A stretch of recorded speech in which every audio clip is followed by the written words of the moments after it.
Board of Adjustment for Tuesday, January 14th, 2025, starting at 6:30 p.m. We are going to start with oaths of the office.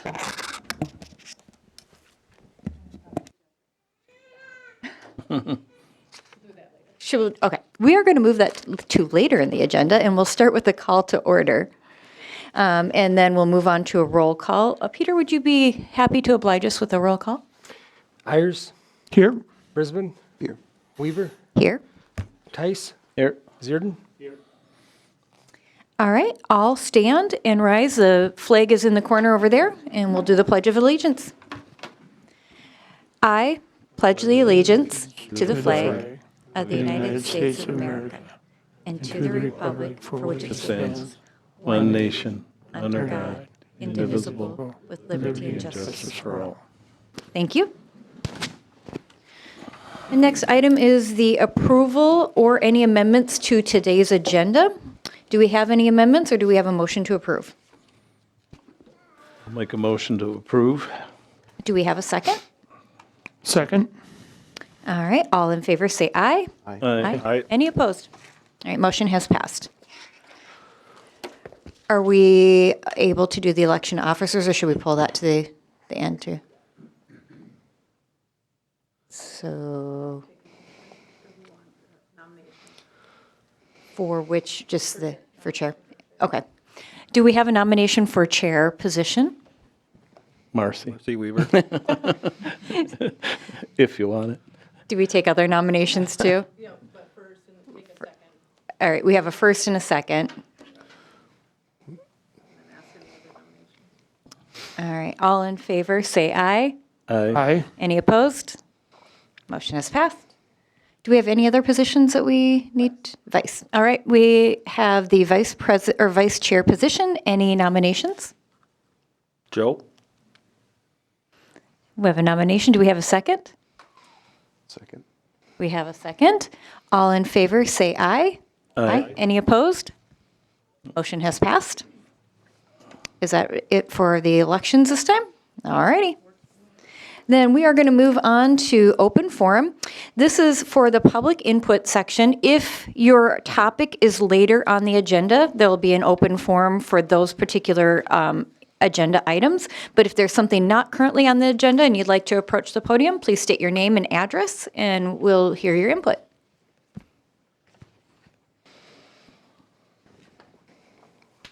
I'm not seeing anyone approach, so we'll go ahead and close the open forum. And we'll move on to approval of the December 10th, 2024 Planning Commission Board of Adjustment minutes. Do we have a motion to approve? I'll make a motion to approve. We have a motion. Do we have a second? So, We have a second. All in favor say aye. Aye. Any opposed? Motion has passed. The first item is a position for rezoning from urban reserve to wooded residential, Z 2024-001 for Sarah Lovejoy at 7036 Nickel Road. And so we are going to start with a staff review by Peter. Madam Chair, members of the commission, application Z2501, Sarah Lovejoy, address 7036 Nickel Road, and the property is zoned urban reserve. The applicant has filed the appropriate application for a rezoning request. The applicant has paid the appropriate fee for the application. Public notice of the hearing was published in the legal newspaper, and all property owners within 350 feet were mailed a notice of this hearing. The request is a petition to rezone property from urban reserve to wooded residential. Summary of the property includes it's located on the west side of the city on Nickel Road. Based on the application, the project is proposing a rezone that would allow a smaller lot size, 5 acres, in order to split the property and develop the properties independently. This does not currently appear to be a spot zone, as the property is still within a residential use allowed zoning district, and there are other properties within the vicinity that are also zoned wooded residential. Referring to the land use matrix chart in your packets, this rezone would actually place the property in a more restrictive zoning category regarding most land uses. No animals, no accessory structures without a house, etc. However, it does allow for a smaller lot size of 5 acres. The property is currently restricted to a 10-acre minimum lot size. And according to the legal description, the property is approximately more or less about 10 acres. However, the property appears to be described meets and bounds, meaning the property boundaries have never been surveyed, so the exact area is unknown until it is surveyed. It was the applicant's request to apply for the rezoning without a certificate of survey, with the thought being if the request is not granted, they are not out the resources having spent money on a survey. The one problem with this is if they are approved and it turns out to be less than 10 acres, the lot could not be split because it would not meet the minimum 5-acre tract size. Staff doesn't see any issue with the rezone relating to the land use, as the property is actually going into a more restrictive zoning category and could possibly achieve what the applicant desires for the outcome here. However, staff does recommend a condition of the approval to require a certificate of survey prior to applying to the city council for the rezone. This way, it will guarantee the question of the lot size is answered before the city council hears the matter. The idea behind this is so the city's not put in a position where something is approved and we find out later that it doesn't work. As the zoning administrator, the city ordinance does allow me the authority to require a survey. However, it did seem reasonable at the time to allow the request to appear before the planning commission, as this is the first stop for a rezone. If the commission is supportive or not to rezoning the matter, the project would end here. So now it's up to the commission to review the request and make a recommendation for the rezone or to deny the request. This decision needs to be based on the reasonability related to the overall needs of the community relating to land use or the future plan for land use within the city, which seems on par with residential development. And the one question that would need to be asked also is, does the request align with the city's vision for reducing lot sizes to allow more houses, or if the city would desire to require a larger lot size and to preserve the larger rural open space character of the area. That concludes the staff report. If you have any questions, please let me know.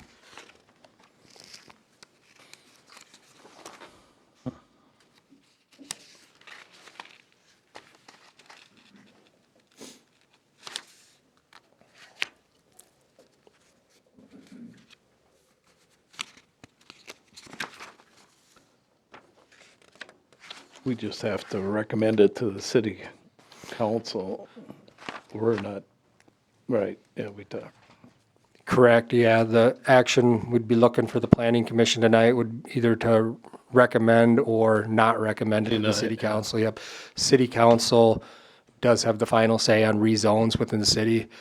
But the first stop is here to get a recommendation whether the planning commission is supportive of it or not. So that would, yeah, we don't need any findings on it per se, like with the conditional use permits and variances and things like that. Just the thought of, is this something the city wants to encourage or is this something the city would like to not encourage? So If this is something that, upon review of this, we think we would recommend, because a survey wasn't done, would it be in the best interest before we recommend it to council to have that survey done, just to make sure that it is applicable? that's a good idea, absolutely. So I thought, Does anyone have more questions before we hear from the applicant? Okay, then would the applicant please approach the podium, state your name, address, and review the application with us?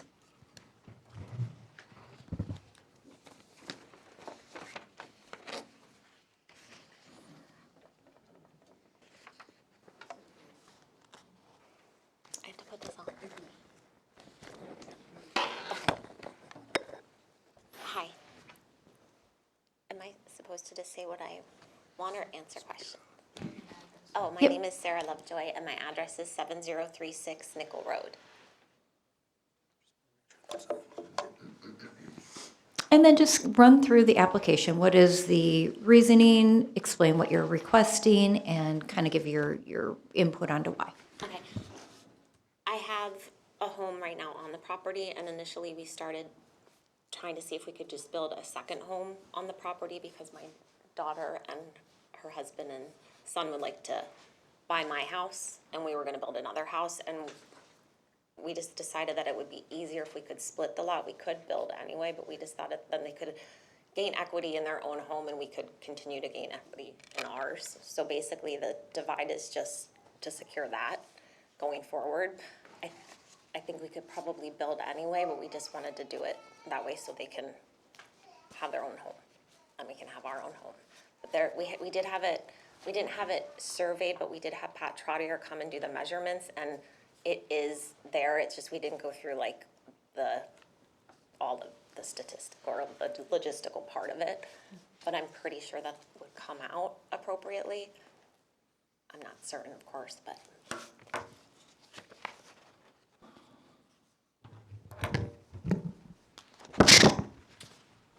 And then based on the graph, it looks like the, which would be probably the west side, would be where the new home would be built. Yes, on the wider part of the property. It's sort of like a pizza shaped or pie shaped. Yeah, I kind of drew like a dash where you could see, that's where Pat Trottier had measured for us, where that would be, I think it has to be a certain amount of feet wide, the property on, and so I think it's 350, but I'm not, don't quote me on that.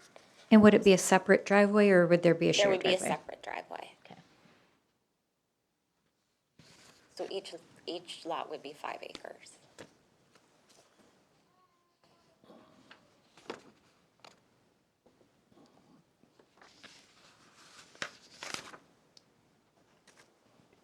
Shouldn't have any problems with setbacks with 5 acres on, for, Yeah, and that's the bigger piece of the property, or the longer piece.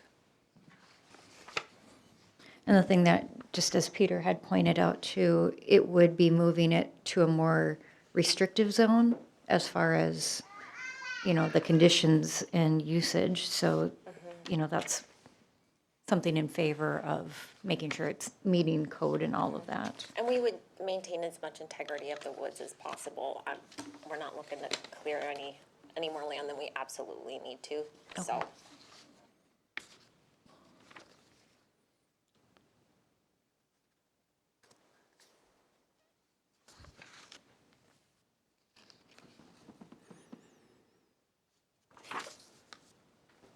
Does anyone have any further questions or need more time with the applicant? No, you said something on here, you need an easement for existing septic? Yeah, because this, where the septic would be then, if we divided the property and I sold it, the home to Kenzie and Andrew, their septic would then be on my property, like Oh, on the okay. split. So I have no problem with that if the city doesn't have a problem with it, but that is something that we would also need to address. your septic would be on their property? No, theirs would be on mine, because I would, if this split is allowed, I will sell my home to my daughter. Oh, that's right. And, yeah, and then their septic would Yeah, be on, that's getting them. yeah. Is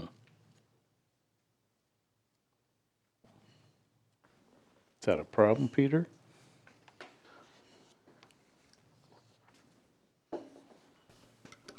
It's not the most ideal situation, but it's not uncommon either to have septics encroaching on other properties. What they would need to do as part of the subdivision requirement would be to get an easement written up for the existence of the septic system.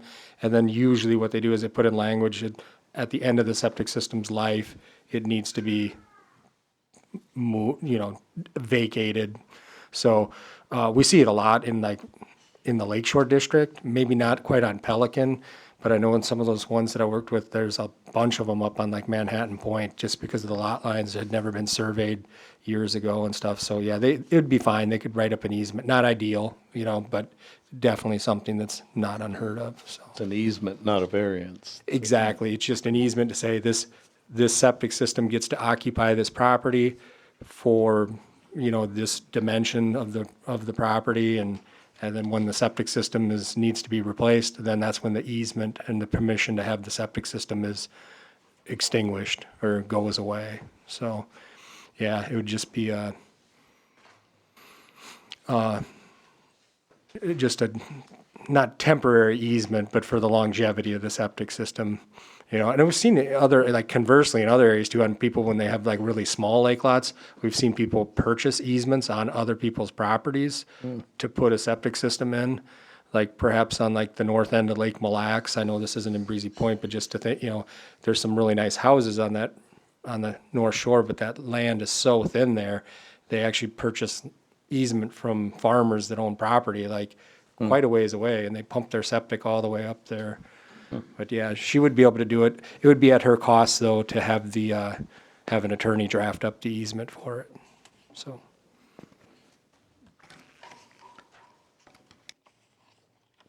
And if they're going to rezone, it would just be this lot, not the whole urban area, right? Correct. Their application is in front of us today is just for the legal description on what's specific to the, basically that triangular piece of property that's more or less 10 acres. All right.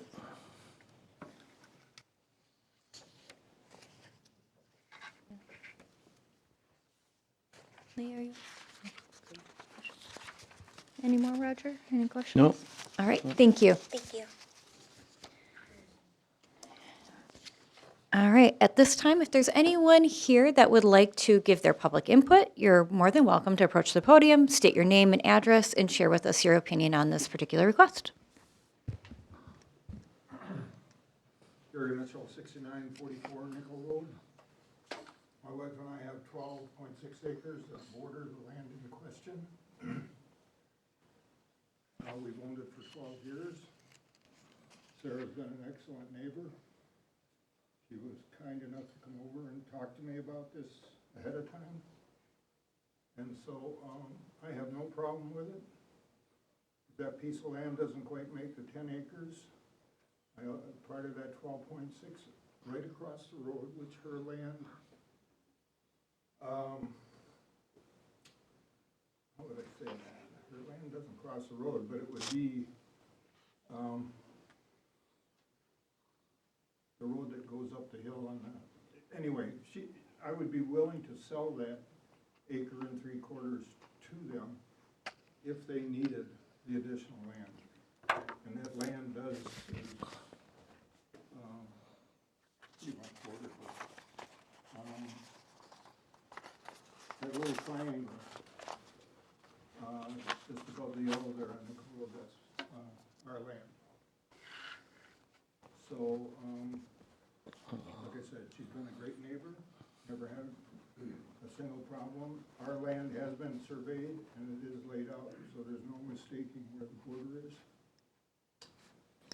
And so, I personally am in favor of you doing that. I do have a request though. We have a number of lots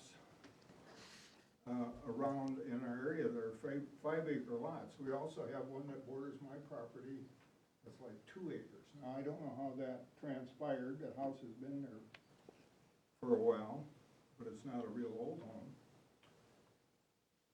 And so it's my desire that you don't go, don't make lots less than 5 acres in that area. It's a beautiful area. We love it. We have tons of wildlife. And so we don't need somebody buying 2 acres of land and putting a grocery store up or something, you know, quick stuff. I know it probably would never happen, but you just don't know anymore. So anyway, I'm very much in favor of you letting her divide that land up. Do you have any questions for me? no. All right. Thank you.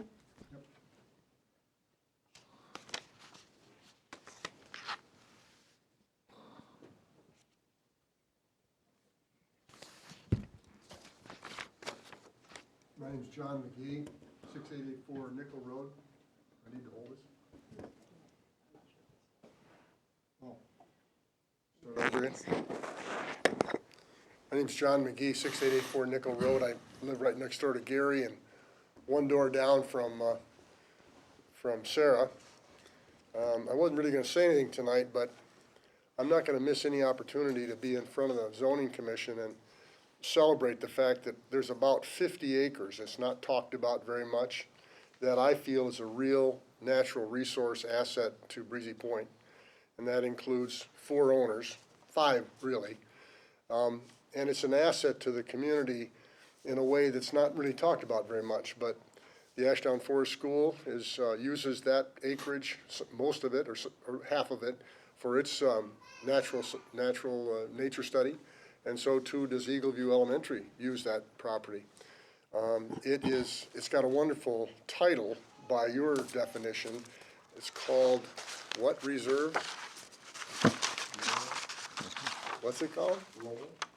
Urban Reserve, which is a dark green on the map that I just got today from Peter.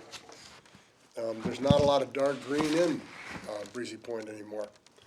And this particular piece of dark green has an unbelievable stand of Norway pine like none other, I don't think, in Crow Wing County. So I'm kind of glad it's not talked about very much, but it is right across the street from what is already zoned as commercial. So I'm not going to miss any opportunity to celebrate the fact that that property's there and the wildlife is there. But I will say in behalf of Sarah and the way she has, from my experience, she and the way she feels and thinks about nature is very compatible with what's going on there. And if she's got 5 acres or divided 10 acres into 5-acre plots, is not gonna make any difference. The butterflies are still gonna be there, the porcupines are still there, everything's still there because of the way and the values that she has. So I just wanna be with you for a minute and say that it's really a nice piece of property, 50 acres really, owned by 5 different people and all with the same values, and I hope we will continue. If we split off into 5-acre plots or whatever, I hope that we never lose that property as a natural resource to the community. Any questions for me? Thank you. Thank you. Can I address him?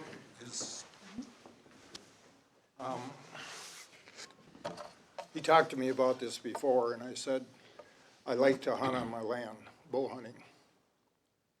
Now, we've had a ton of deer, and a couple of them definitely had chronic wasting.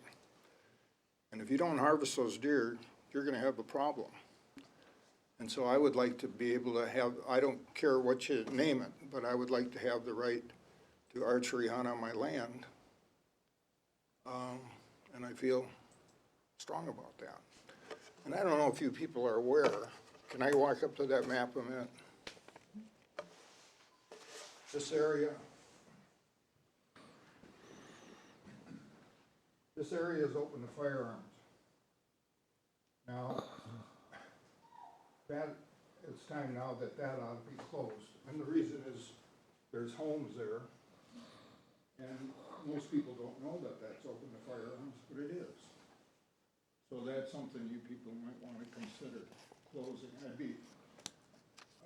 I just won't hunt on it because of the homes around there and stuff. But I am an archery hunter, and I would like to be able to, when I sell my place, which is probably in 4 or 5 years, a lot of older guys like me have trouble finding places to hunt. And this is an area you can just go out your back door and hunt without disturbing anybody. So whatever you do with the land, I would love the privilege to be able to hunt on it. Thanks. Thank you. Hello, my name is Michael Bergstrom. I live at 30862 Rasmussen Road in Pequot. This is my family in the back row discussing this project.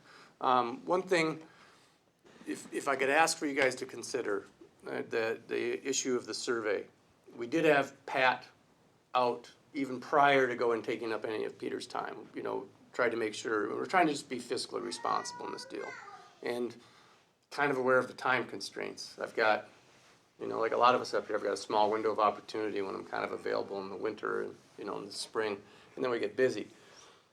If you guys decide to push this to another month, that we get the survey and then come back and then you guys can do your deal and then shove it up the road or whatever happens. That kind of pushes us back months. I'm really wondering if you guys would be willing to prove it contingent that we have a survey completed by Pat Trotter, so you guys have all worked for. And then it's that way we got the stuffs in the works, so we're not getting clogged up and waiting another month and then we're a couple more months behind. That's my only request. Thanks. Thank you.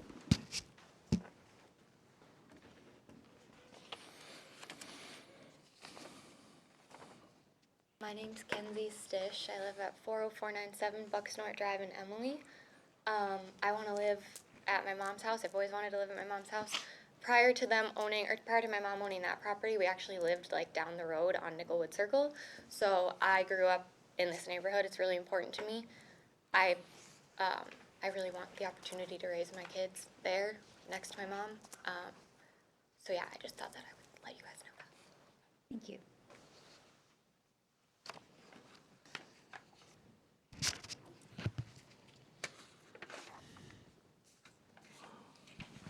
Any other public input? All right, then we are going to close the public input. There isn't really a findings review on this. It's more of a discussion. So we're going to close the public hearing and do a commission discussion over whether we want to recommend this or not. So Peter, I have a question for you. If we, to the point that was made,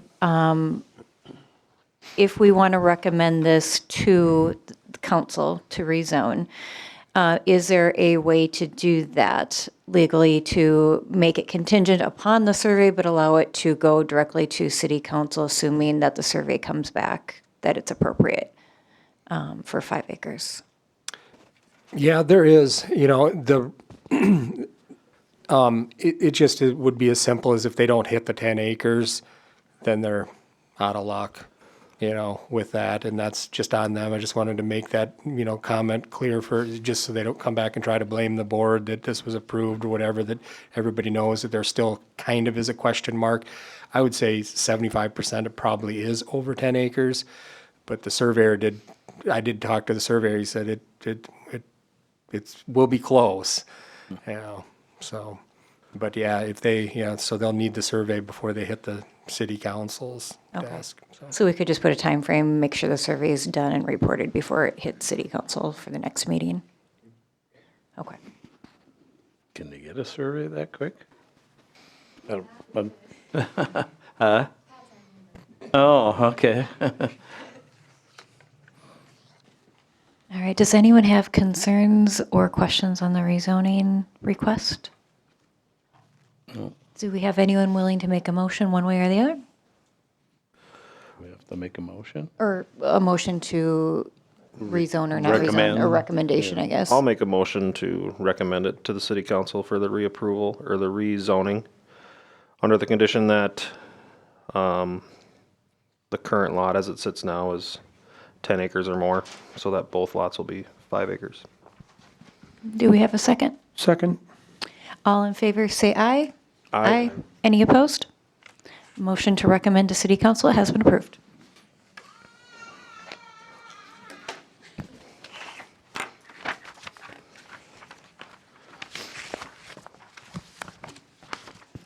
All right, next item on the agenda is the conditional use application for Marina C 25001, Breezy Point International, Inc., located at 9252 Breezy Point Drive. We'll start with a staff review by Peter.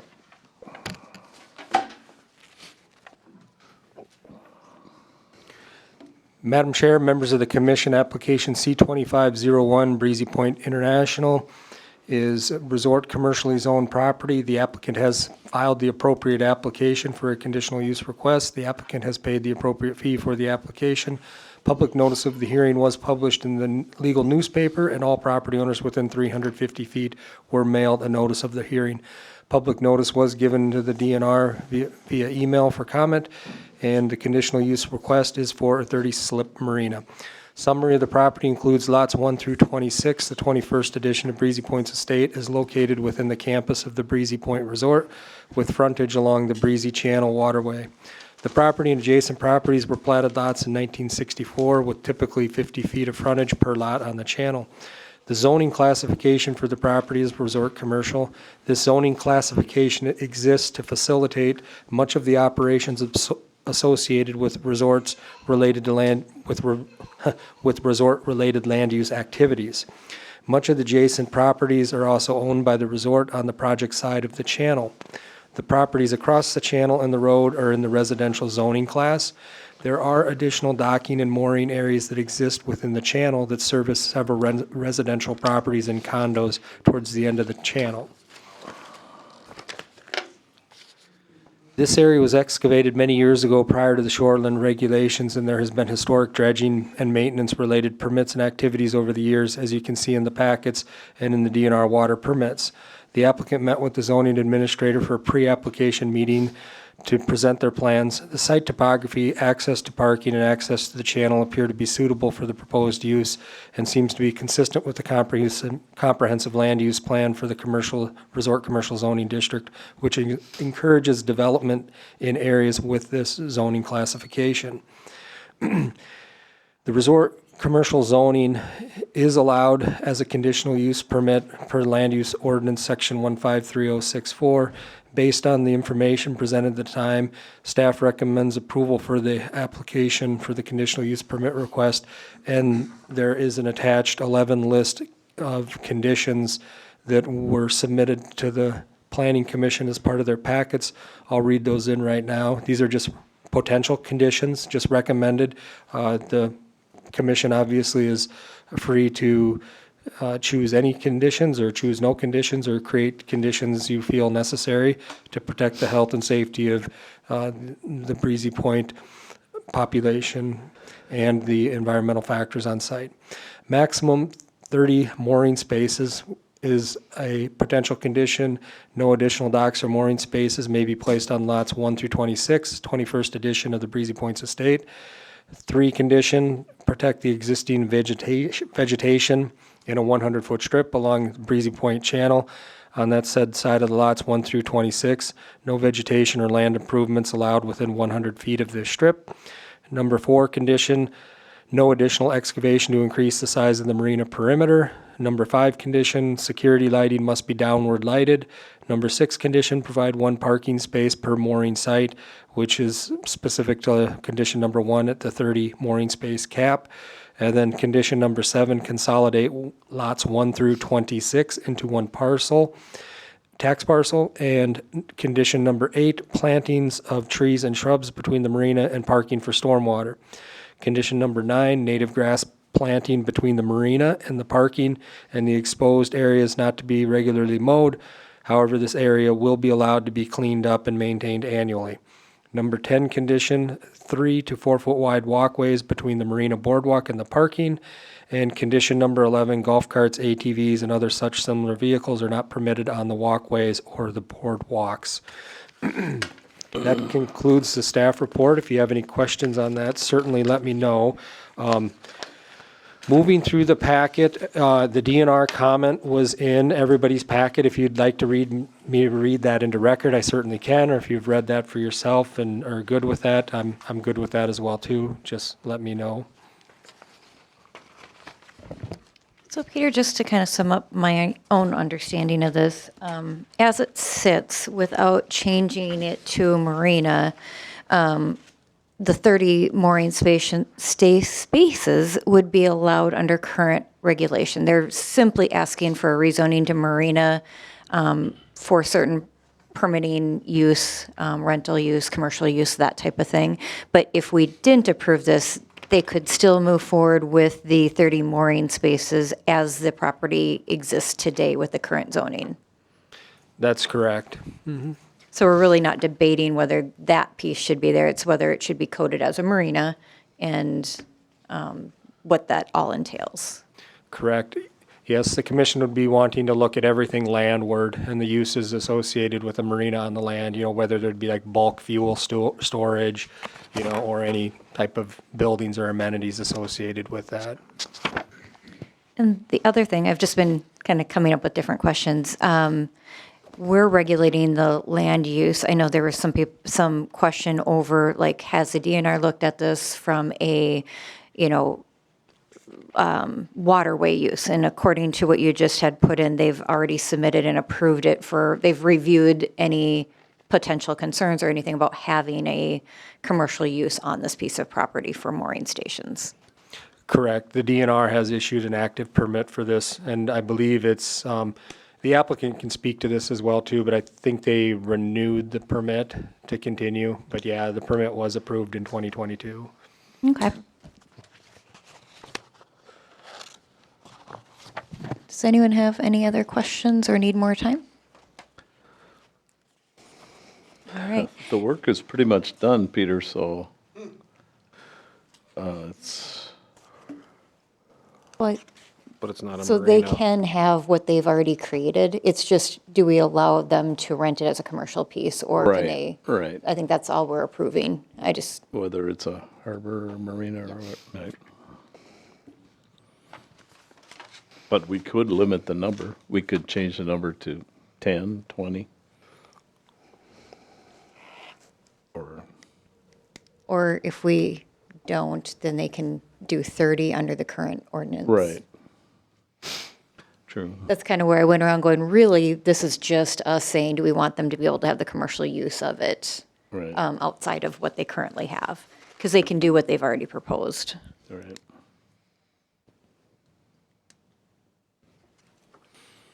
All right, then we will move along to having the applicant approach the podium, state your name, address, and just review the application and request with us.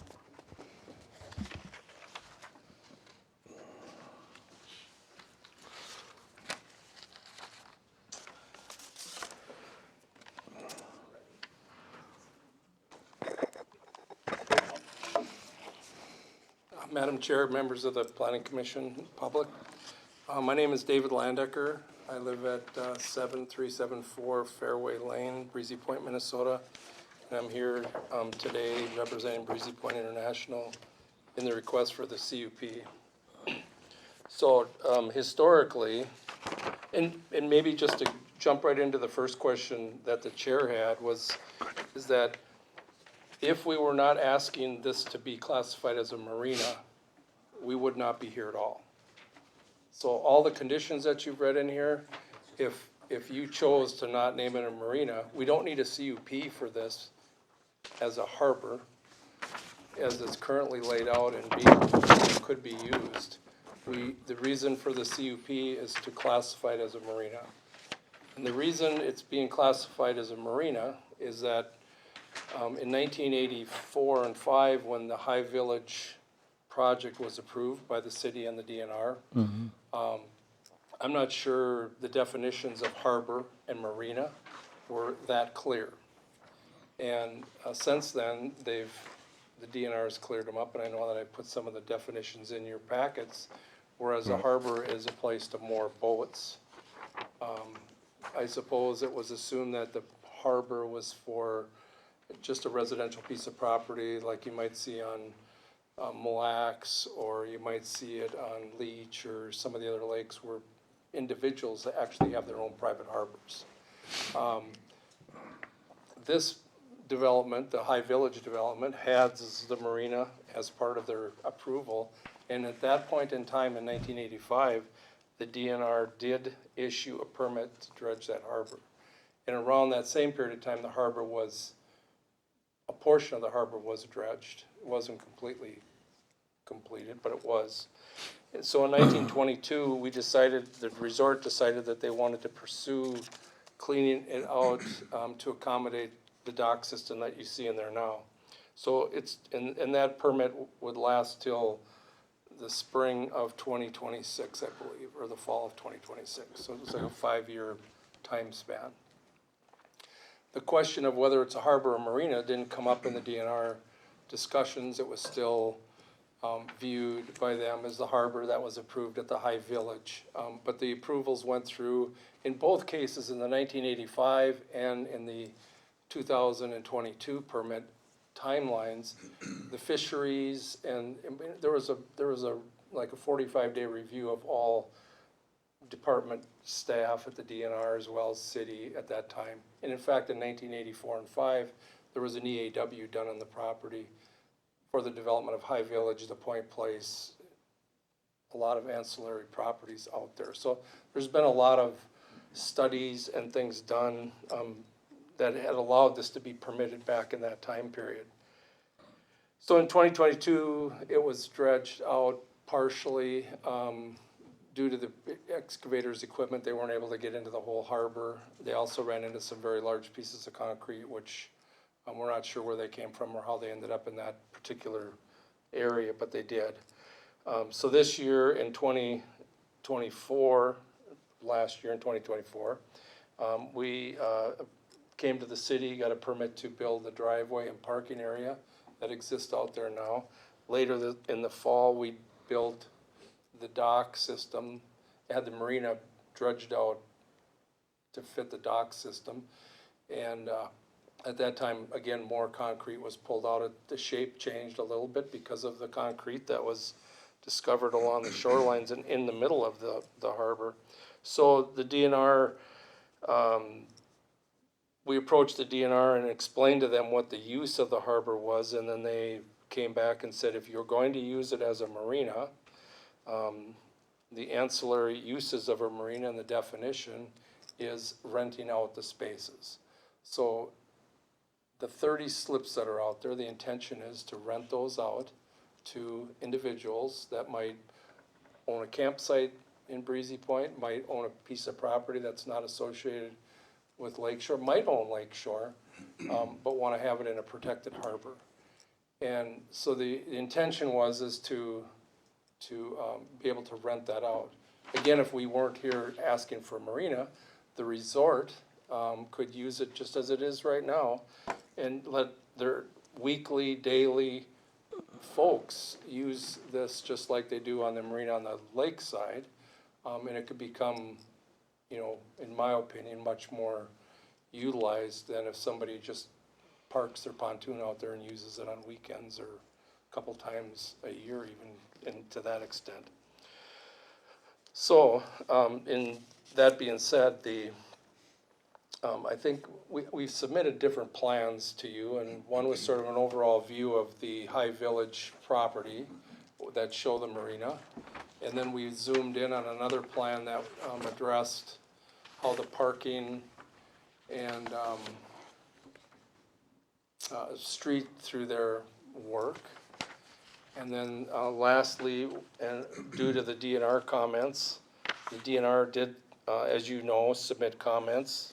They had, I believe, 4 or 5 different comments that they had for you to consider, most of them of which are already addressed in the comments that Peter has laid out for you. The one that was not addressed clearly was that there be a stormwater management plan to handle a 1-inch rain event, of which we have prepared another drawing to show that. And I don't know, Peter, did you bring copies for the planning commission? I just handed them out. Okay. Which essentially, that plan just shows that between the parking and the marina,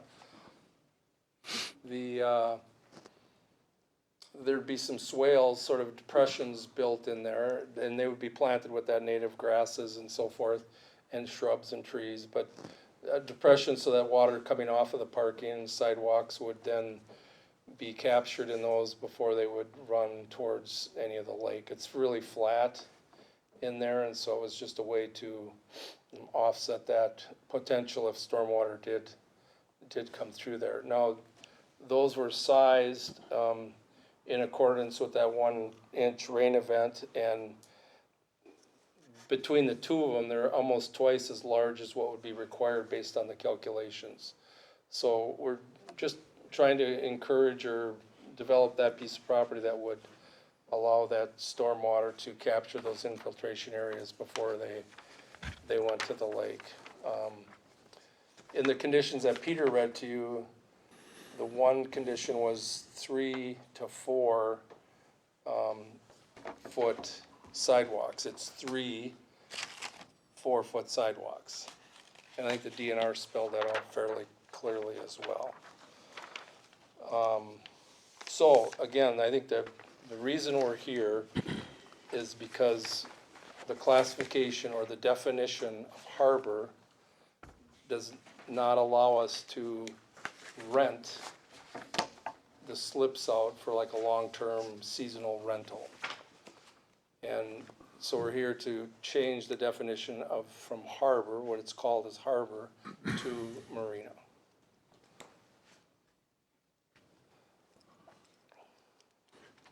And that's, Madam Chair, quick question, David, before we move on to other things. So if the rentals were daily, that would not fit the definition of Marina. harbor? well, if they're resort guests, if they are using resort properties that the resort manages, and they are rented through their housing and thing, we would not be here because it would just be part of a guest experience, I guess you'd call it, Okay. or guest use. And that would be just an allowed use without imposing any of these conditions. We wouldn't have to we wouldn't have to be in front of you for a conditional use permit. It's the minute we jump into the definition of marina that it triggers us to come in for a CUP. I find that interesting. Well, I'm trying to understand the well, reason. part of it is the harbor was already approved in 1984.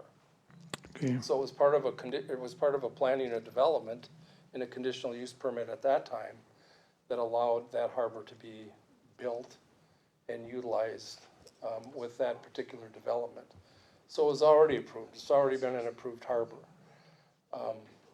But the difference between what was approved in accordance with the DNR's comments, what was approved for the High Village project, and what renting it out to other folks, you know, that might not have resort managed properties, kind of triggered the marina definition and so forth, because that becomes then again, by definition, both in DNR's definition as well as state statutes, it's an ancillary use.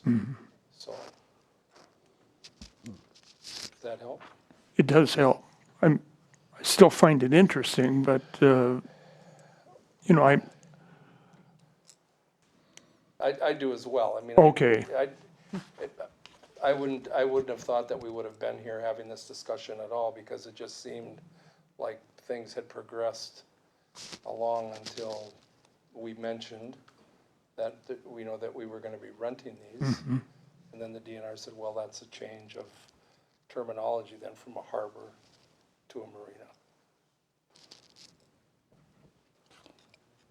And that's kind of what I was going for at the beginning too. It's like, we're really not debating any of the plan or even the use per se, because it's going to be used, it's just, is it going to be rented or used by resort guests? And that kind of current sense of probably some of the other boat slips that you have on, Yeah. you know, the lakeside, so. Sure, yeah. Yeah, we can flip the uses and make it more, you know, congested down there where people would be, you know, I mean, when people come up for a week stay or a weekend stay, they're busy. I mean, they're on the lake and they're gonna use it as hard as they can. and I would suspect that would have a higher impact on the lake. Right, and so they were just, you know, they do rent slips in the marina they have on the lake now. I mean, on the lakeside where the launching facility is. Right. They do have slips there that they rent out. So I think the goal was to kind of transfer some of that into here, and so that they would have more use for their normal resort guests on the other end. The other interesting thing, this was 40 years ago this was approved. You know, that's kind of what's got me shocked. It's like all of a sudden it resurrects and it's okay, I guess, huh? Well, I mean, it's interesting. I don't have the historical details. But this actually was challenged by the city back in, I don't know, about 10 years ago. And there was actually some private individuals that challenged DAW, and there was a lawsuit, between the developer and this private parties. Developer and city were named in a lawsuit, and the judge declared that the High Village PUD stood and was, still in operation as long as, they continue to make improvements to it. And this was one of those pieces, is the harbor and marina. So, And with this, because it's owned by resort property, you're maintaining it, you're doing all the work to make sure it's meeting yeah, I mean, we don't want resort to go down there and property start doing it and expectations. then, then it's gonna be called to the table after the fact, I guess. I mean, it seems like it's after the fact, right? We built it, it was built, we improved it, we added the docks, and everybody's like, how did that happen?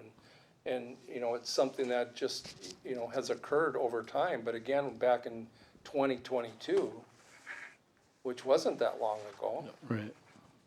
is when the permit was extended by the DNR to finish it. And that's kind of where we were at with the DNR. Again, the difference between the actual physical view of it and the plans that have taken place out there isn't the fact that it's there and how it was constructed, it's the use. The use between the resort rentals versus a marina being, long-term rentals, seasonal. So David, it's state law that puts the city in the position, puts us in the position of dealing with this as a conditional use. Not any city zoning. Well, your city's zoning does, as Peter indicated, say that in the resort, commercial marinas are allowed. And there is a definition in your ordinance about what a marina is. There isn't a definition of a harbor, which is interesting. But again, there's a state statute definition, and then the DNR has, developed their own information about marinas and harbors and how they regulate them, so forth, so. But I guess pretty much, I don't know if Peter and I were, moving forward without this. I'm not sure that we probably would have had that consideration, had the DNR stepped forward and said, hey, wait a minute, you understand the difference in definition. And so, to your point, I think, yeah, we wouldn't probably be here if the DNR hadn't, knocked on our door and had us explain to them what it is, so.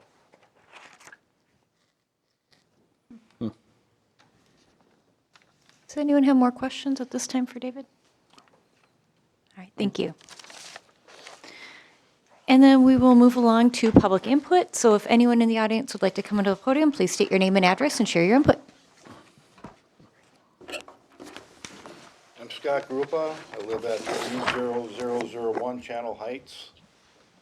And I understand that nothing can be changed as far as the number of the slips and how the slips will be used as far as resort use. It is a huge ask to change that from a harbor to a marina, because now you're opening it up to rentals. What kind of people are gonna be renting there? Are they gonna have gas stocks down there? Marina is way different than a harbor. And I don't think that we have a full scope here today on what a marina is versus a harbor. None of that is spelled out, this versus this. And it's gonna have a huge impact on the channel, the boats going in and out, and even going out onto the main lake from the bay. In a marina, you can have a boat and you can stay overnight in that boat. They didn't address that. Are they gonna allow that? I mean, there's places on Gull that used to have that, and then they went by and canned that because it was too much of a problem. I mean, boaters love to drink, and it's gonna go on all night long there. When I first saw the marina going in, a neighbor had told me that they were doing that because there's gonna be, townhouse owners that when they buy their townhouse, they're gonna get a slip. And I thought, well, that's not a bad idea, it makes sense.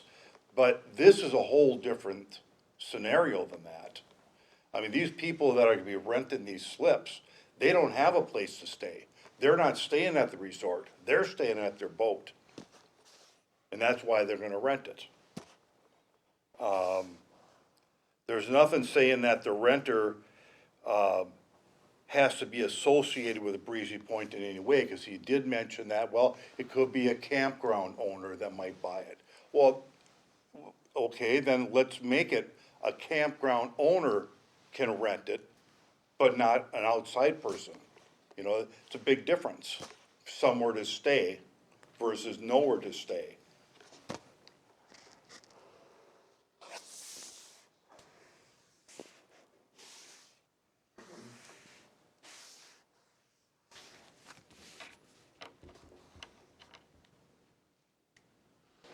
I'm gonna pause and let somebody else talk at this point, but I'm reserved the right to come back up with.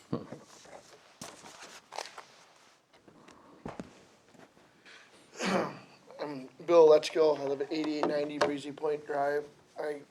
I'm here representing 38 owners of Waldenheim.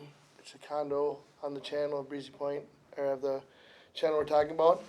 And I second what Scott just talked about as far as it being a rental. When this was approved back years ago, it was the High Village timeshare. And the people that owned a timeshare at High Village, they were gonna build this harbor so that when you owned a week of timeshare, you could have a boat slip that went with it. That's how it was originally platted. Now, they're changing it to say, okay, now this could be a moneymaker for Breezy Point.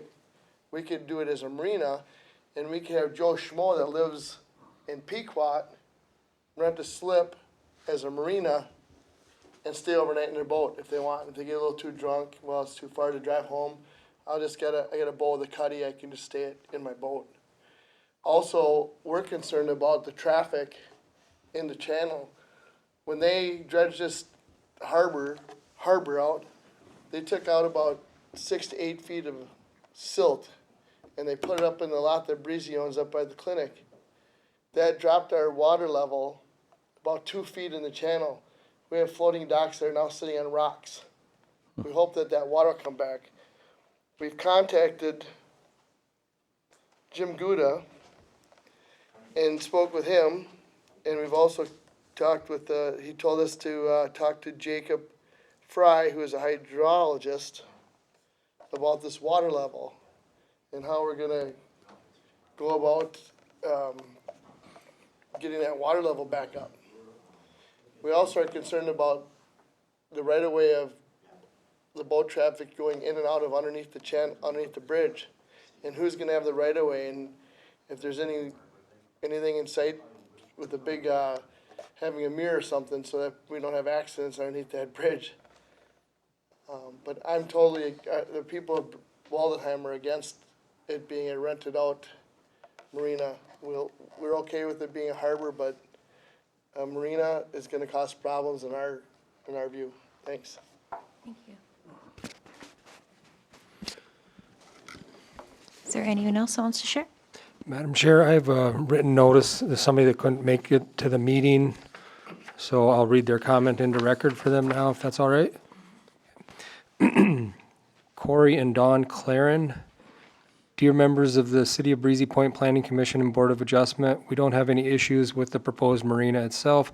Our big concern, however, is with the increased motorized traffic using the dirt path shortcut that goes from the resort to the residential neighborhood on Breezy Point Drive. The proposed marina parking lot empties into this path and will likely cause the shortcut to be even used more by renters and their guests. In the past, this path was mainly used by pedestrians to access the resort or for the resort visitors to access the neighborhood sidewalk. However, last summer, the resort improved the path by making it wider, flatter, and trimming up trees and compacting the gravel. This path is no longer the secret shortcut that it used to be, and instead has become much more widely used by trucks, cars, SUVs, ATVs, and golf carts. Our driveway is directly across from this path, and because we have a front row view, we have watched this intersection become more dangerous this past summer for pedestrians and motorized traffic alike. We've seen pedestrians scramble to get out of the way of ATVs using the path as their off-road experience. We are concerned about a serious accident occurring at this intersection. By improving the path and making it more accessible to motorized traffic, there are simply too many roads awkwardly converging in this one spot on Breezy Point Drive. The problem is even worse because this spot is in the middle of a long sweeping outside curve of the road. In this one location, there is traffic coming from the west on Breezy Point Drive, traffic on the east from Breezy Point Drive, traffic from Cross Street, and now traffic from the gravel road to the resort and also our driveway. It is very difficult to attempt to back out of our driveway, especially in the summer months, while trying to watch all these awkward directions for cars, people, ATVs, golf carts, bicycles, etc. For multiple safety reasons, we urge the city to require that something be done with the gravel road. The options below are in order of safety and preference. Number one, move the path so that it empties onto Cross Street and also makes it pedestrian only. Two, move the path so that it empties onto Cross Street but still allow motorized traffic. Three, leave the path where it is but make it pedestrian only. One of these approaches would seem like a reasonable compromise that will not hinder the resort's intended use of the marina, yet will go a long way to making this intersection of roads and driveways safer for everyone. This shortcut is not needed for motorized traffic. There are other existing public roads that can accommodate this traffic without causing a burden. Furthermore, we think that the resort would actually benefit by directing and keeping traffic through the resort. Guests are more likely to impulsively stop in at Dockside or other resort amenities to spend their money if they have to travel through the resort, rather than bypass it altogether by utilizing Breezy Point Drive and this dirt path in and out. See attached photos for more context. I thank you all for your time and consideration in this request. Sincerely, Corey and Dawn Claren, 9039 Breezy Point Drive. I will pass this around to the board members so you can see their illustration in the packet. And if you want to read the comment, if I went over it too fast. And that's it for written in public comment for the application.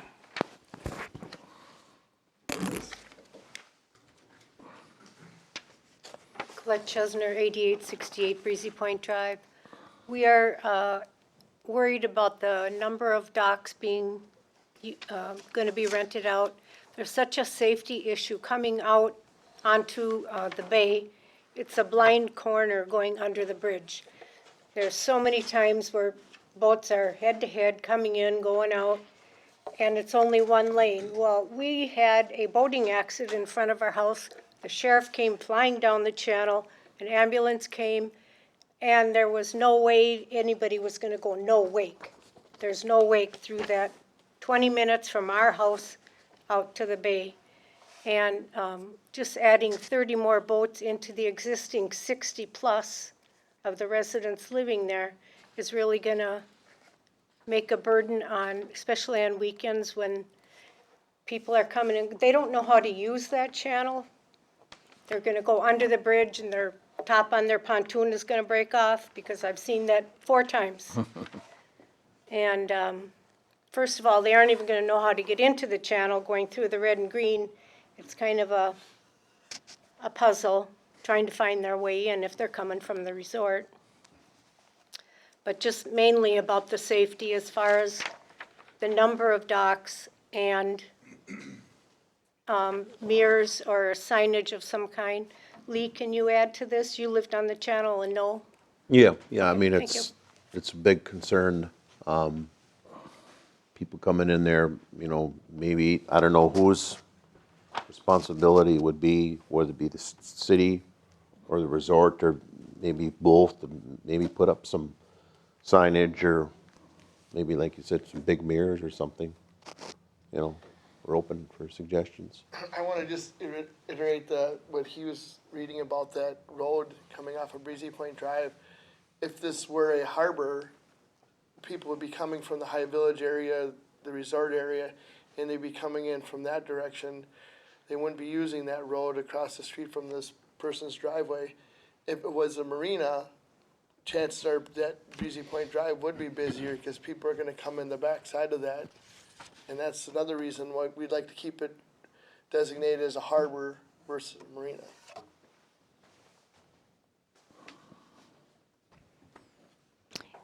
Peter, I have a question for you on the definition between harbor and marina, since that's come up a bit. Is there any difference in one or the other if people can spend their night on their boat? There is not, like currently right now, somebody could park a houseboat at the end of their residential dock and have their entire family camp in that, and not that that's news that the public wants to hear, but it is a fact.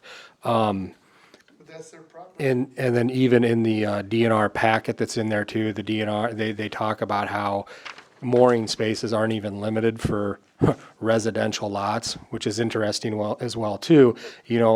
Sometimes I think this is very factual. It's there's many lakes where so many lots, you see these giant on residential lots, these things that tear off into the lake, yet when it comes to zoning and marinas, there's a strange relationship there where I don't know if it's like the state trying to push it on cities and counties to manage that, because nobody wants to, because of the comments that we hear. And then on the flip side, cities and counties going, it's public waters, we have no jurisdiction here. So it creates a really strange situation. And, in shoreline management ordinance, the way cities and counties can capture it is when somebody provides like a new PUD or a new subdivision where you're like, hey, we have 10 lots, you get 10 slips, because you only have 10 lots on the lake, that's it. So you get 10, and it's to prevent people from having these back lots that have access to the lakes. So what would kind of makes it a little bit more complicated as well too is there's marina, as you pointed out, is the commercial use of the property, which is allowed in the ordinance, and then people talk about mooring spaces.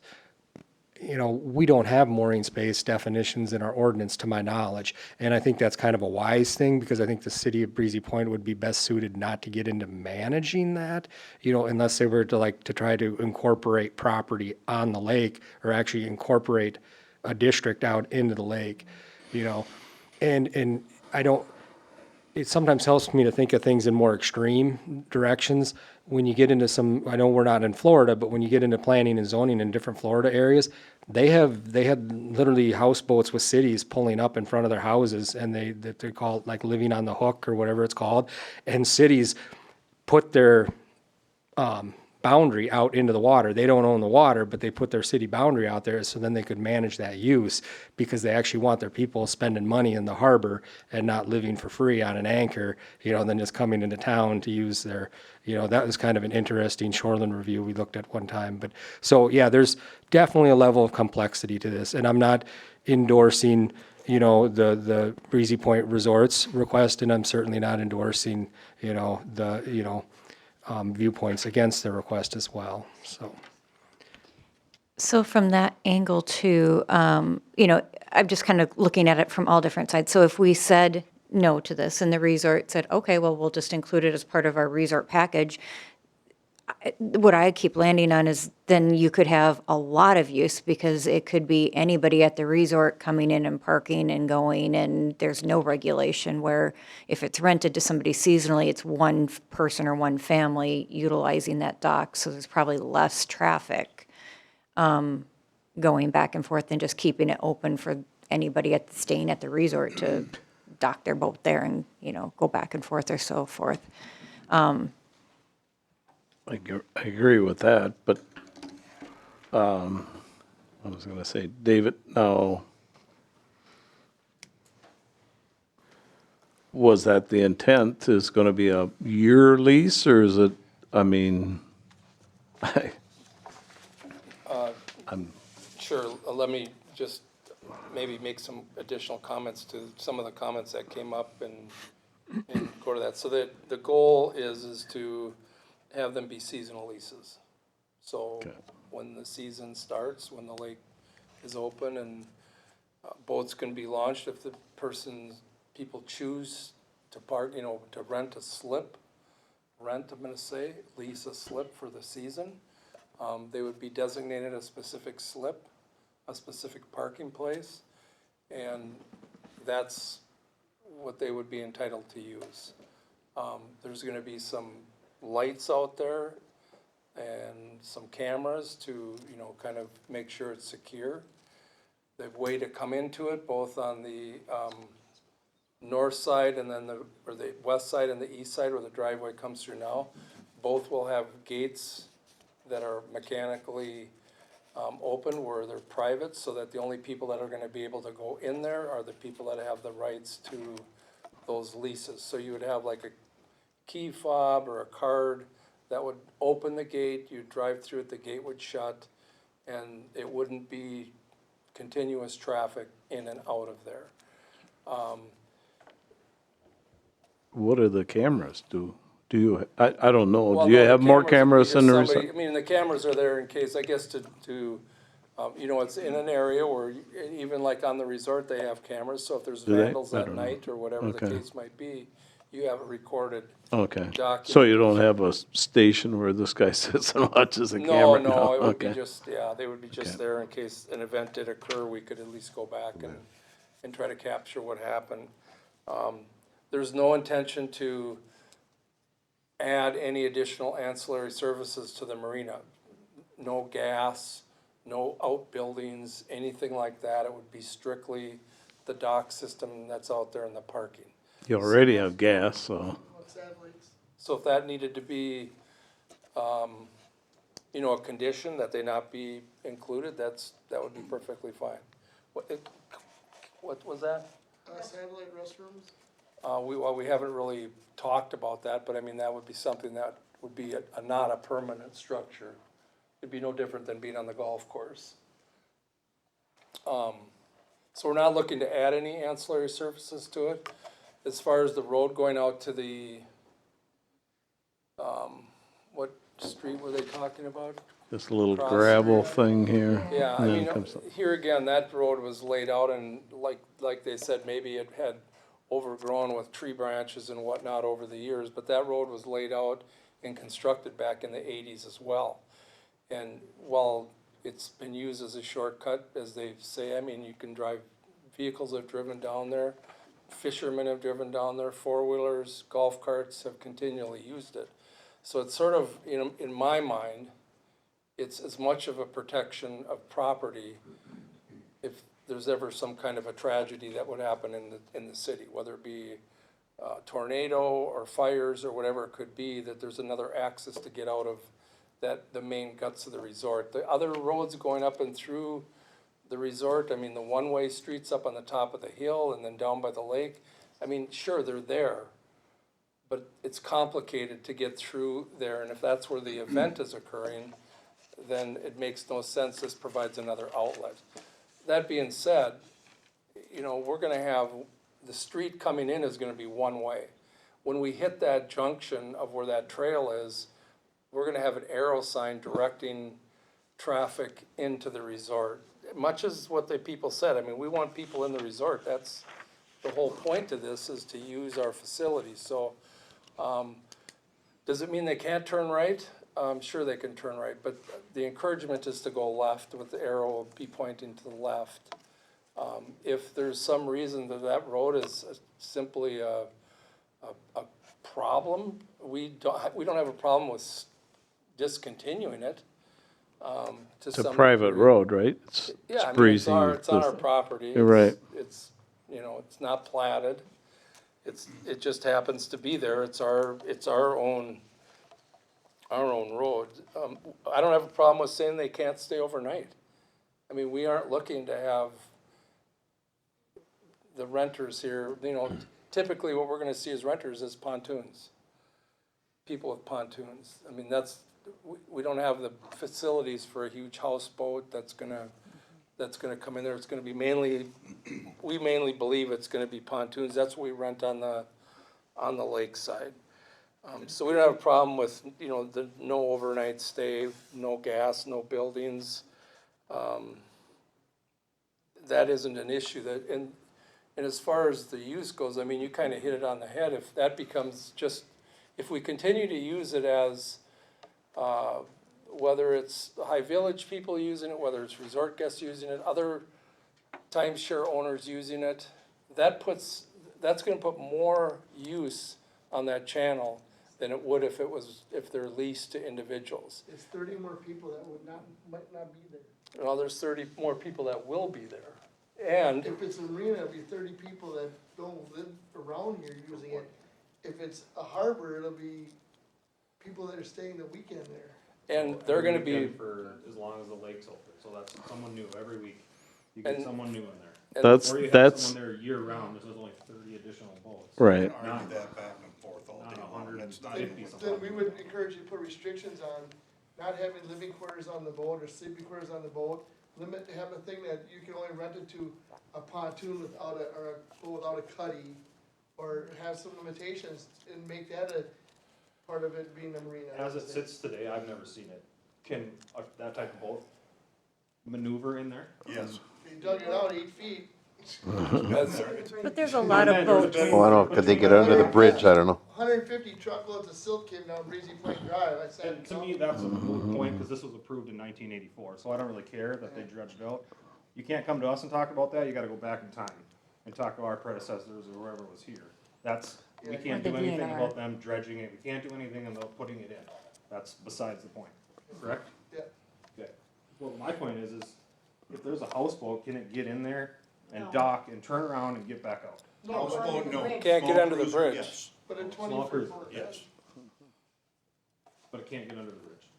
Yes, it can. Yeah, we had a guy that lived in Walnut and had a 22-foot sea ray with a cuddy underneath it, came and gone all the time. That was my only question. again, I don't know that I wanna specifically eliminate the fact that I can't have a certain kind of boat type out there. But we can certainly eliminate the fact that there's no overnight stay. I mean, Right? we're not talking about people that are gonna stay there like it's a campground and use it. We don't have the facilities for it. We don't have sewer, we don't have water, we don't have any of those things, so, we don't need that. You could put a condition in there that that's not permitted. You could put a condition in there that we're not, having gas and, maintenance, boat maintenance stuff going on there, that's not what this is intended for. We have those facilities on the lake side. If they need that, they can take their boat around and come get fuel where the fuel's allowed. Right. David, I have a question for you. Because we have a case that we can actually use as a real-life example on the other side, are there people sleeping in those boats that are on the current bay side, or, the resort side? I mean, has that been an issue where people are docking houseboats and spending the night there? Not that I'm aware of. No, because they're renting a unit at Breezy Point. No, they Well, actually. there's a lease lot those of out. people that, I They do mean, seasonal, they do over 30 seasonal up on that end. So, and most of the people there are residents within the city of Breezy Point, somewhere in the city, not on the lake, but in the city, and they do a lease there for the season. Most of them are pontoons. If you go out there and you look at that harbor and you just look into it, that's next to the boat dock Right. or boat launch. Not only do they have the resort rental pontoons, which is our one dock, all the other ones are generally pontoons as well. You don't have power, you're not putting power down here, are There'll you? be power to put lights. Oh, but for people to plug in their, no, okay. The overnight thing's the big thing, because that'll discourage, if you say there'll be no overnight staying there, that'll discourage someone that lives in Minneapolis and says, I'll rent that boat in that marina, and I'll go out there for the weekend, and I'll just sleep on my boat. If there's no overnights, then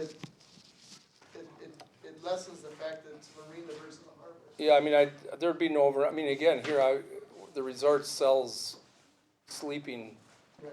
units, so I mean, their preference would be you rent it from Minnetonka or Minneapolis, but then come stay at the resort. But just like right now in the winter, people come up with their ice fishing places, they love Breezy Point because they can stay on the lake for free and go Yeah. under the boat, it's the same thing. Yeah, well, we don't have intentions to create a marina that there's overnight staying. so from your perspective, if we added that as a condition, that wouldn't be something that would be something you'd be agreeable to if we said, hey, just post a sign and maintain making that a not overnight thing. Yeah, that would be Okay. fine. I have to agree with you, Marcy. If you do have long-term renters, they typically are better boaters. These weekenders they rent their wakeboard boats and, you know, come up for the weekend, don't know how to drive a boat, and I don't want to Well, I see think- 30 people, 30 pontoons, but it's Well, already I- built. And I think to that point of, if I have 30 people that's their customary route, they're gonna be more knowledgeable about the traffic situations versus 30 people new every week. They're just learning what's going on and probably have a lot less Well, the respect. Pelican Lakes Conservation Club puts out the buoys, right? Yes. So couldn't we talk to them about putting like a one-way sign up on a buoy? Yeah, we were talking about, some of the people at Waldheim were talking about, even before this became a thing, is doing a red light, green light type thing, because we've seen so many people come head to head underneath the Chapel Bridge. It's crazy, and it's not wide enough for two, Right. especially if they're not good boaters, to get by each other like that. So they And a lot gotta- of they gotta boats- do something with a mirror, they gotta do something with a red light, green light, or they gotta do, and then also people are expressing, people that I know that live on Musso Bay are expressing the fact that there's gonna be a lot more traffic coming through Musso Bay, Yeah. and the loons and the being a Yeah. no wake zone and all that is a big issue with people that live on Musso Bay. But Which I get your point. I also bring up the point that it's already a done deal, so. Yeah. And they've expressed deal about maybe widening the area that you come in and out of Musso Bay, because that's pretty narrow too. I don't, would that be I don't know who regulates that. It's not city. Association. No, it's not the city, but I'm just saying, DNR. if these guys are asking for a conditional use permit to go from a harbor to a marina, and you're gonna approve that, then give them some things, okay, we'll allow it, but you need to figure out a system to get boats in and out safely, you need to say no overnight stay, you need to do that, put some money in other places. I think we could get the overnight stay and maybe, well, I'm sure you'll take care of the erosion. Some of the DNR pictures look like a lot of erosion coming into Yeah, the I mean, lake. it just was finished, the construction was just completed. Right. So, I mean, we haven't even had a chance for the grass or anything to heal in there, so, I mean, we've got plantings and, But to have the resort put up a mirror, I don't think we could require that. That's kind of a, That's in the waterways. right. That's not a condition for this. It would be nice if they would, but they don't really, we But I can't think to that request point, it. If that becomes, not that it can be a condition, because the condition has to be something Right.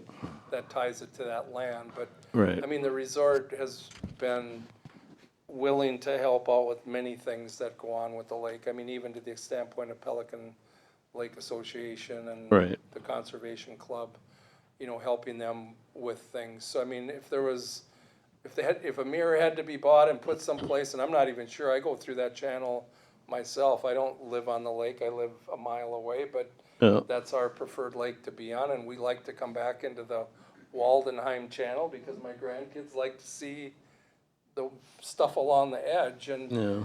and, yeah. And so we come back in there and enjoy it as well, so, you know, I don't know where they're talking about the mirror needs to go, but I mean, that's a discussion with probably the Conservation Club, the Lake Association. Right. And Between those two, and, I just think people are coming off the lake even though it's a no wake from 30 feet out. Yeah. Coming off of the lake at a greater speed than the people coming to go out to the lake. Oh, There's yes. a lot of times where people come flying underneath that Chapel Bridge and you're coming the other way, and there's a Yeah. lot of places where there's no place to go. And you can't see them until you're right there. Right. So it's kind of a hinge point. If there was, I don't know, it's just, I'm having 38 people email me and tell me what to ask for, so. Which, and, I get that, and I like that you're voicing those. A lot of that isn't within anything we can control, or do anything different with anybody being on the lake. But I think the overnight stay is a really good point that we can add in there. I like the fact that, you brought up that there's going to be gates and security, so it isn't going to be something where there's just going to be random people going in there and thinking it's public space and utilizing it. I love that, So I think it's going to, That is a good point, because you could come into the harbor, dock your boat, and go up to the restaurant, couldn't you? Yeah. And let me just point, I mean, a couple, I think, of Huh? real non-obvious. No, you don't. Conditions that I park on anyone's dock. Well, that's true, yeah. I had somebody park on my dock last year and come Really? walking up thinking it was a public We had spot. people swimming in the Really? pool last You know, year one of thinking the it was- conditions that I have in here is that there's no, these are 26 individual Right. lots that are here. And we actually had somebody who builds docks come to us and say, hey, why don't you put a dock across the wetland on every one of those lots and have, multiple docks out here, plus you got your harbor, which was approved. There was nothing in High Village development that said we couldn't do that. So one of the conditions we've identified in there is that there be no additional docks on any of this other vacant land lots that are in here.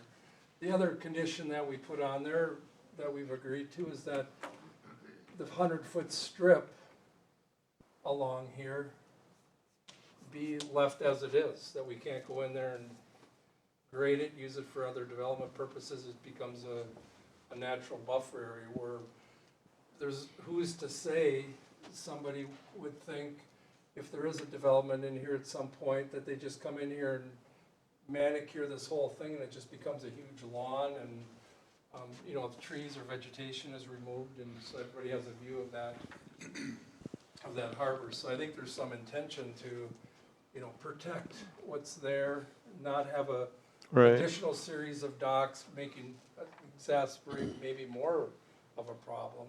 Limit it to what was approved in the 80s and then again in 2022 and kind of leave it at that. Talked us into it. No. I will say too that I do like this additional piece that you provided because it Yeah. gave a lot of extra insight onto like all of the stormwater and the vegetation and the things those are some of the questions that I had. So thank you for that. So that drive that they put in, so you're saying it's gonna be a one-way, are you gonna want people to kind of go up around the water tower and come down the hill? Is that kind of how you wanting to? Well, yeah, let me, Is I'll it just- limited to 34 spaces, or is it? well, the DNR and the city planner have said it would be 30.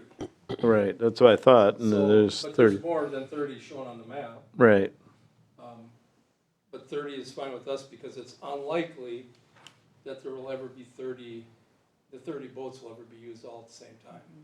I mean, just because. and then they'll park up the hill if they are, right? Well, we just kind of know the history of how the marina works on if David suppose. Spiesel was here, who operates the marina up there, he'll tell you that people will pay money to park their boat there all season. but they And might use only it a week. 4 times. Yeah, But, so that, I'll show the audience this as well, but, so here's the hotel sits here and there's a gravel parking lot here. It would be one way coming in here, going out here, and then coming back up this way, Behind High Village, kind of? behind High Village, and right now, if you go up here, this is all like boat parking right now. Yeah,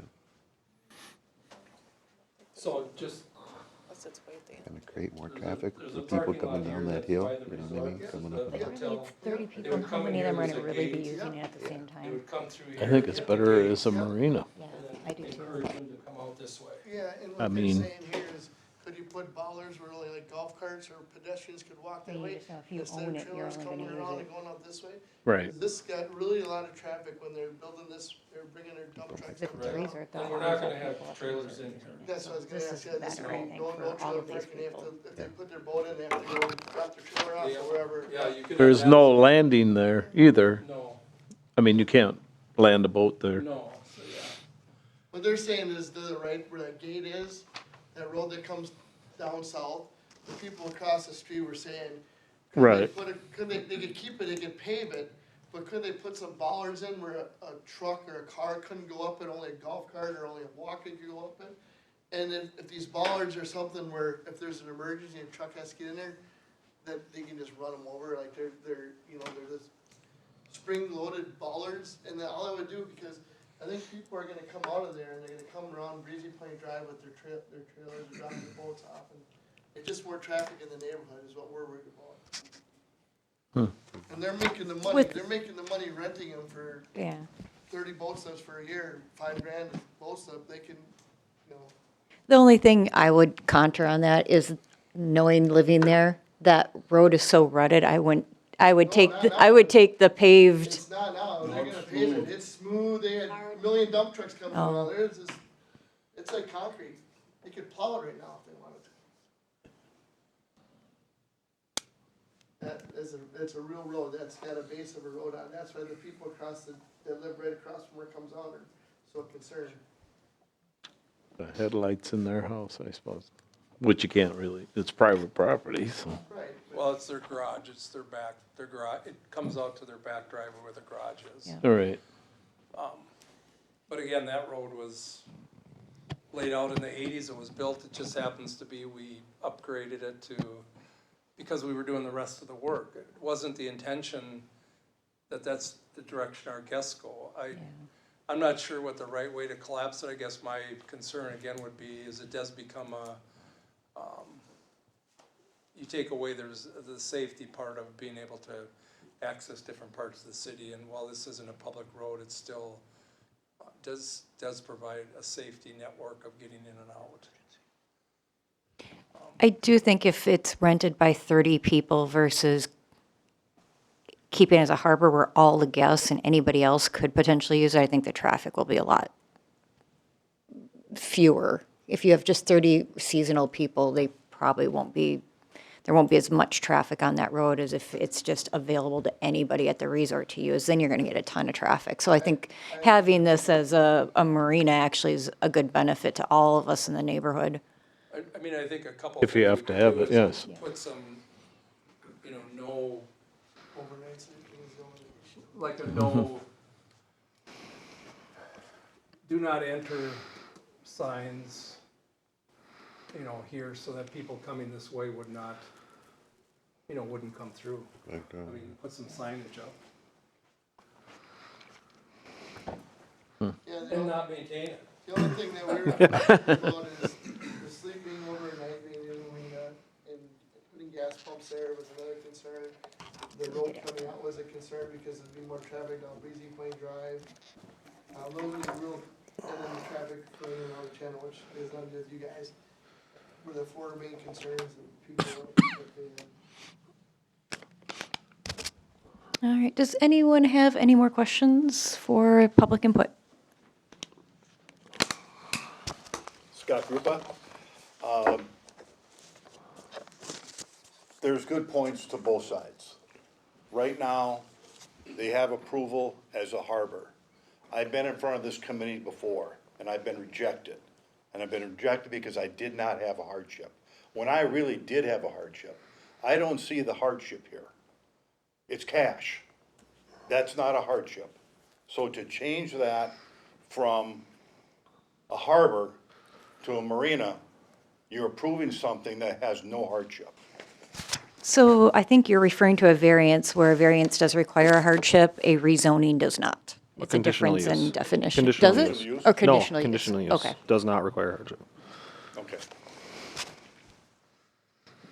Well, if you put those conditions in there, the overnight, and, I mean, it's already built, it's not gonna go away at this point, so we're just trying to, soften the blow, yeah. or whatever, okay. All right, well, we are going to close public input. We will move on to findings. And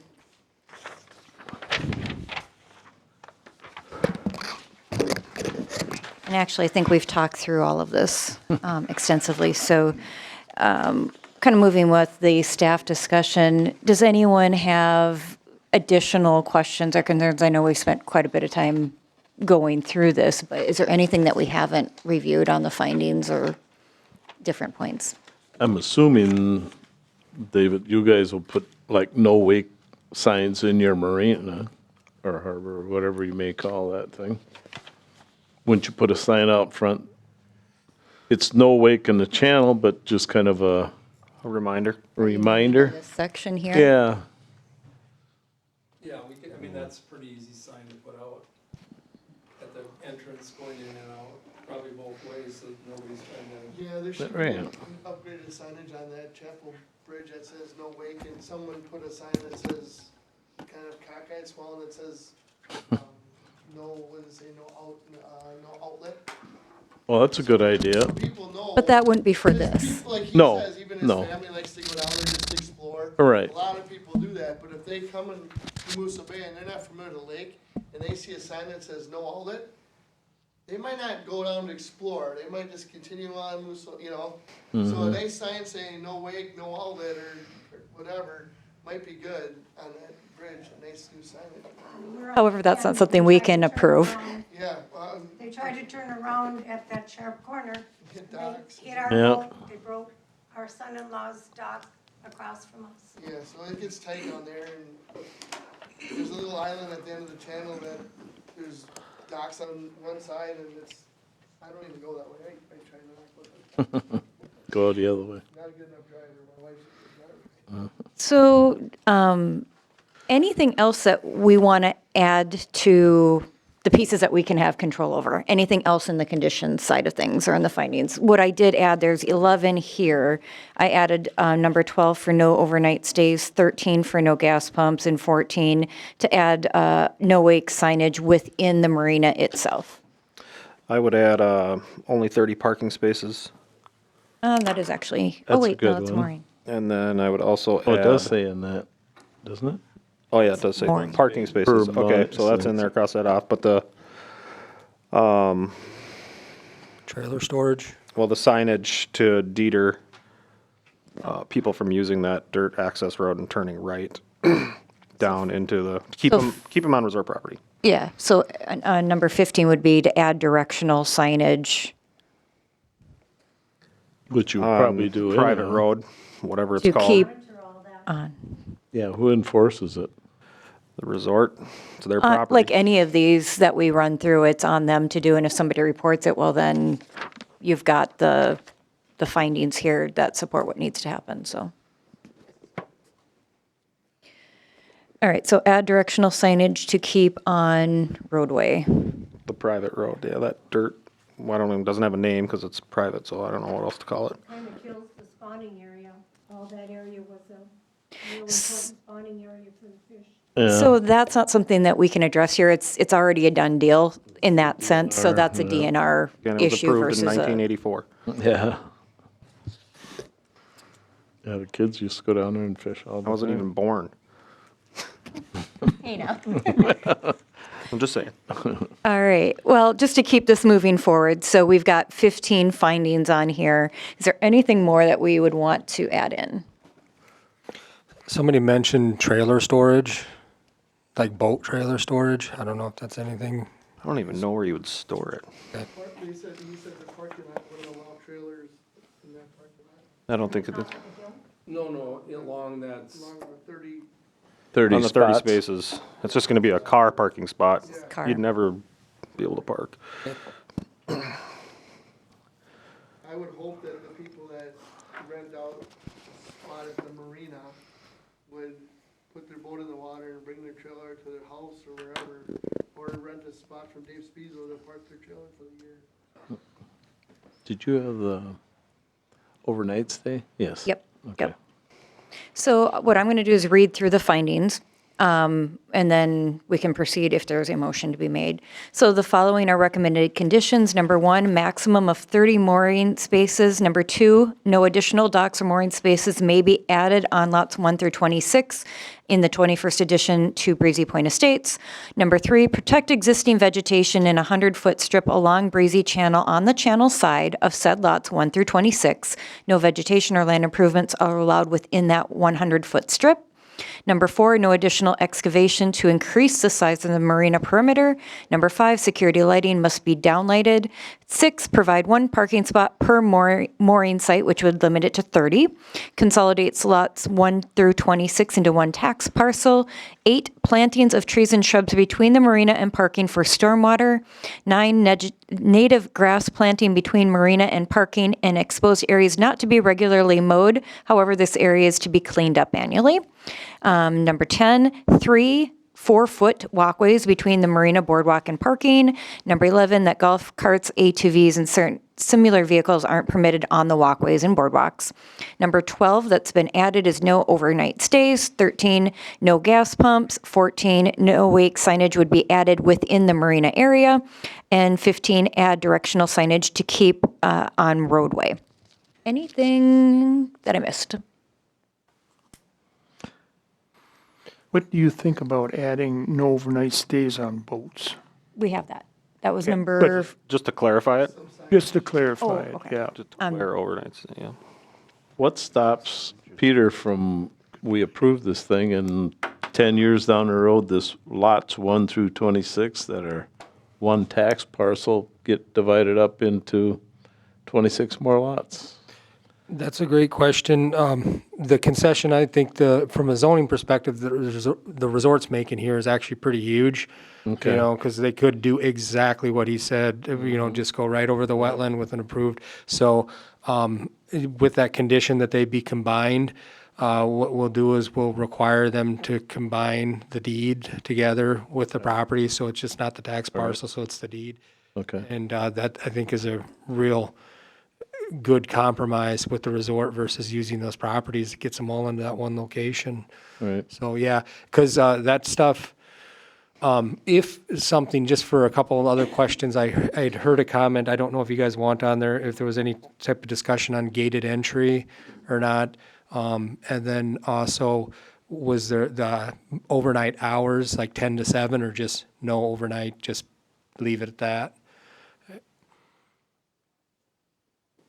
I think no overnight sleeping for sure. You know, I don't But have. what does that mean? You just, Does that mean, what if you want to go and sleep there at 2 o'clock?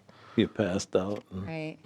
And I don't want to put hours on it simply because there are some early risers that want to go fishing at, you know, night fishing is, walleye fishing is the best at 2 a.m. Overnight, I mean, that's pretty, Yeah, that's know. true. They're gonna have, more layman's. they're gonna have cameras and have signage that you're on camera. It might deter people from sitting on their boat at 2 a.m. partying it up. The honest ones. Yeah. And if not, I mean, you can always report them just like any other resident on the lake who's having a party at 2 a.m. on their dock. Wouldn't they go at, you should add to your no overnight stays, boats and vehicles. In vehicles? yeah, Vehicles would capture. yeah, that's a good idea. Yeah, That way you can enforce it. yeah. I just added that to number 12. Because you could come in with an RV, small one, and, That's what I'm thinking. Sprinter van and yeah, go and stay over. yeah. It's a good idea. I might have to lease a spot. Madam Chair, could I get the comment from the audience? Was that John McGee? I'm just looking at the sign-in sheet, and I want to make sure I get everybody in on this. He was in the first one. I'm William Lechko. Okay. I wrote my name down for him. All right, anything else we want to add? I want to keep it moving forward. I don't think anything from my perspective. Do we have any motions? I would make a motion to approve the rezoning to Marina with conditions 1 through 15 that we have just stated on record. Do we have a second? I'll second that motion. We have a second. All in favor, say aye. Aye. Any opposed? Motion has passed. I will say, I do think you guys, though, should contact, I don't know if it's the sheriff or whoever puts the signs out to increase safety on that bridge, because that's obviously a major concern for you folks.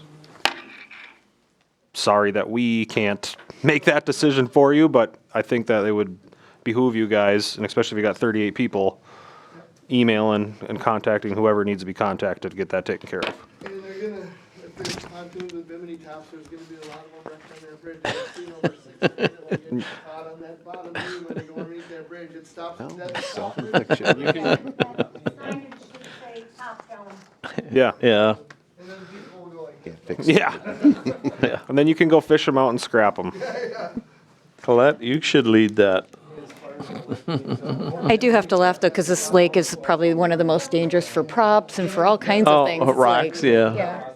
Always Okay, come in. I want to keep it going because I think we are at, is a recording good or do we? Okay. So moving on to staff reports, we have a February 11th, 2005 joint planning meeting. Peter, is there anything on there that you want to highlight or briefly share with us? There's a couple things that have came up. First, I need to let the board know that I've submitted my resignation. Just on my staff notice. Is this an April Fool's joke and it's not April Fool's? I know.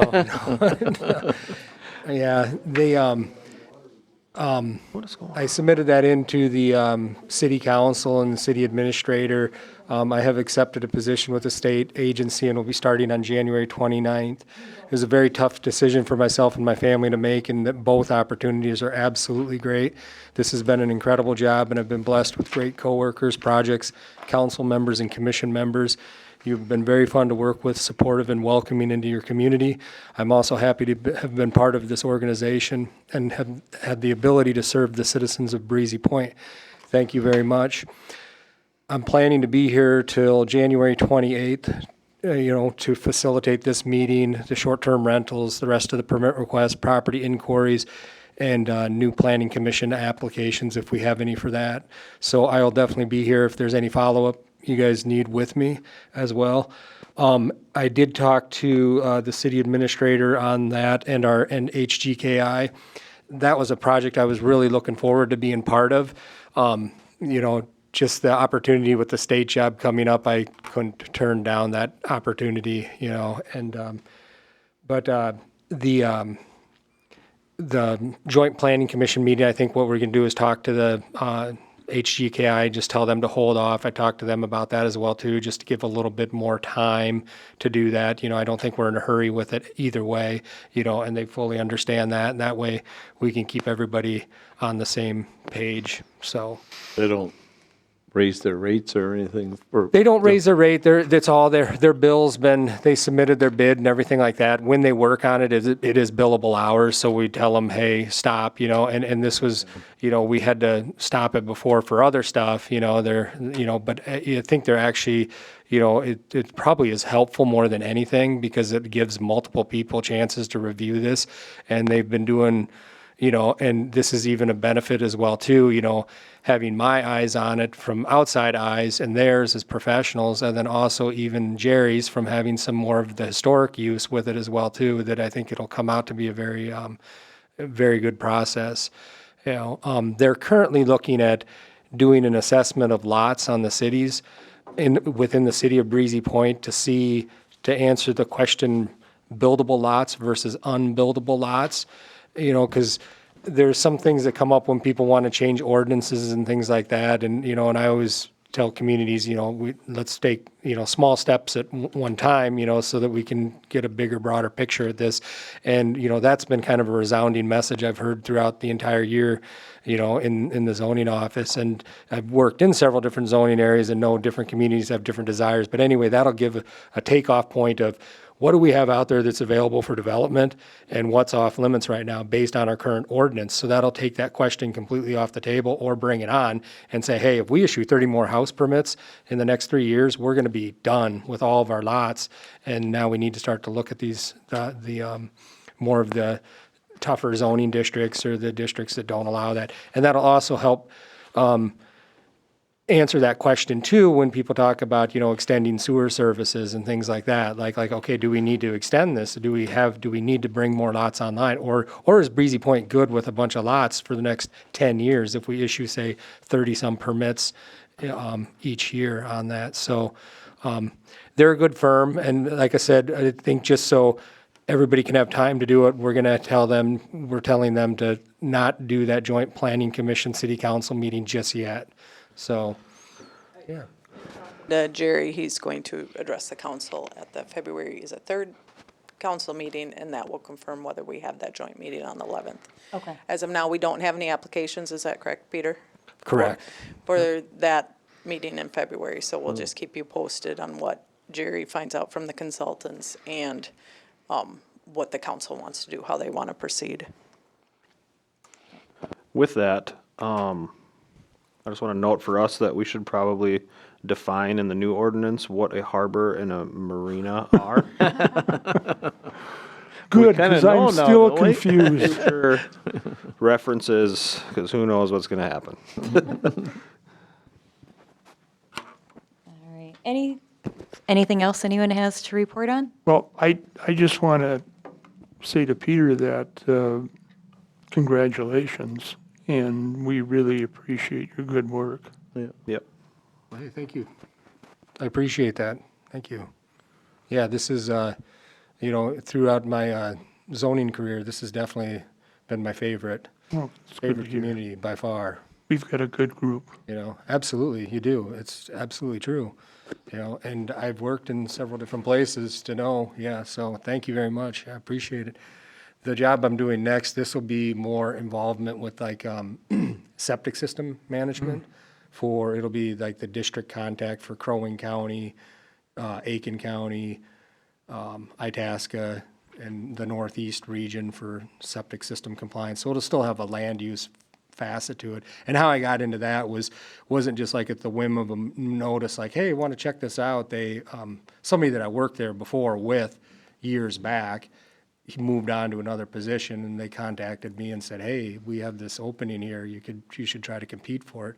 And I actually was like, well, whatever, we'll see what happens. And then they, made some, like to give a shot working with the MPCA and see what that's all about. Where do you office that at then? This will be out of Baxter, so the kind of over there by Woodseth Smith Knowlton. So, yeah, it was. It's tough to make a good decision when there's good decisions on. It's like, especially with having new offices and everything too. But but I'll send out a notice to all the PC members. If you need to get a hold of me about anything, even outside of my range of employment, you want to call me up and run and buy an idea and say, hey, we got this application. I certainly am available for sure. So. Thank you. And really, you did improve our processes here. Some of when you first started, the changes and meeting with you has been truly a good thing for us. Good learning experience, and your knowledge has been phenomenal to have. So thank you. All right. Well, hey, thank you. All right. Meeting adjourned.